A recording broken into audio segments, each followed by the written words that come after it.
Big boss 19 में दिखेगा underworld don की एक्स गर्लफ्रेंड का जलवा। कभी बिग बॉस के होस्ट सलमान खान से रहा था करीबी नाता, 22 साल तक रही गुमनाम। अब सुल्तान सलमान देंगे लाइमलाइट में आने का मौका।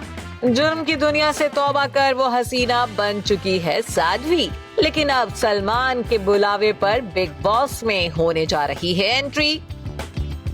जी हाँ, ना मंच सजा है, ना बिगुल बजा है और ना ही कोई ऑफिशियल ऐलान हुआ है, लेकिन टीवी के सबसे पॉपुलर और कंट्रोवर्शियल शो बिग बॉस के 19वें सीजन को लेकर पूरा माहौल बन चुका है।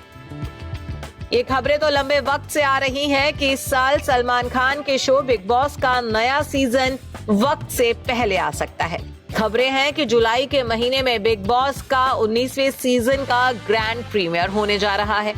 इतना ही नहीं, टीवी के कई नामी सितारों को बिग बॉस हाउस में आने का न्योता भी भेजा जा चुका है। और अब खबरें हैं कि इस बार अंडरवर्ल्ड डॉन की एक्स गर्लफ्रेंड भी बिग बॉस हाउस में एंट्री कर सकती है। वो हसीना कोई और नहीं बल्कि ममता कुलकर्णी है। जी हाँ, वही ममता कुलकर्णी जो 90 के दौर में बॉलीवुड की सबसे चर्चित और विवादित एक्ट्रेस रही थी। अंडरवर्ल्ड डॉन के साथ करीबी रिश्तों की वजह से ममता खूब विवादों में घिरी थी और फिर अचानक गुमनाम हो गई थी। इसी साल ममता पूरे 22 साल की गुमनामी के बाद स्वदेश लौट आई हैं। सन्यासन का चोला पहनकर ममता अब साध्वी बन चुकी हैं। लेकिन खबरें हैं कि साध्वी ममता कुलकर्णी बिग बॉस 19 में नजर आ सकती हैं। लेटेस्ट मीडिया रिपोर्ट्स के मुताबिक ममता कुलकर्णी को इस शो के लिए अप्रोच किया गया है। दरअसल ममता की जिंदगी किसी फिल्मी स्टोरी से कम नहीं है। यही वजह है कि मेकर्स ममता को इस शो का हिस्सा बनाना चाहते हैं। चर्चा है कि ममता को मेकर्स की तरफ से शो का हिस्सा बनने का ऑफर दिया गया है।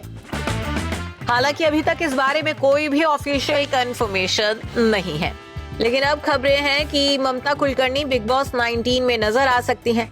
लेटेस्ट मीडिया रिपोर्ट्स के मुताबिक ममता कुलकर्णी को इस शो के लिए अप्रोच किया गया है। दरअसल ममता की जिंदगी किसी फिल्मी स्टोरी से कम नहीं है। यही वजह है कि मेकर्स ममता को इस शो का हिस्सा बनाना चाहते हैं। चर्चा है कि ममता को मेकर्स की तरफ से शो का हिस्सा बनने का ऑफर दिया गया है। हालांकि अभी तक इस बारे में कोई भी ऑफिशियल कंफर्मेशन नहीं है। ममता के शो में आने को लेकर एक पेंच ये भी है कि इसी साल महाकुंभ में संन्यास लेकर साध्वी का जीवन अपना चुकी ममता ये ऐलान कर चुकी हैं कि उनका बॉलीवुड में आने का कोई इरादा नहीं है। वो इस दुनिया को छोड़ चुकी हैं। लेकिन कहा जा रहा है कि बावजूद इसके बिग बॉस के मेकर्स एक चांस लेना चाहते हैं कि क्या पता ममता शो में आने के लिए तैयार हो जाएं और अपनी पिछली जिंदगी और उससे जुड़े विवादों पर सफाई देने के लिए बिग बॉस के मंच का सहारा ले लें। हालांकि अभी तक ये कंफर्म नहीं हुआ है कि वो इस शो के लिए राजी भी हैं या नहीं। गौरतलब है कि ममता कुलकर्णी की जिंदगी कई तरह के विवादों से जुड़ी रही है। 90 के दशक में ममता कुलकर्णी का नाम अंडरवर्ल्ड डॉन छोटा राजन के साथ जोड़ा जाता था। कहा जाता था कि छोटा राजन से नजदीकियों के चलते ममता ने कई फिल्में हथियाई थी। हालांकि बाद में ममता अचानक बॉलीवुड और मुंबई को छोड़कर चली गई थी। साल 2013 में खबरें आई थी कि ड्रग माफिया विकी गोस्वामी से उन्होंने शादी कर ली है। इतना ही नहीं, वो खुद भी जेल की सलाखों के पीछे रह चुकी हैं। अब इस लिहाज से देखा जाए तो ममता की जिंदगी कई पहेलियों से भरी हुई है, जो इन्हें इस शो में हिट साबित कर सकती है। Bureau report E24।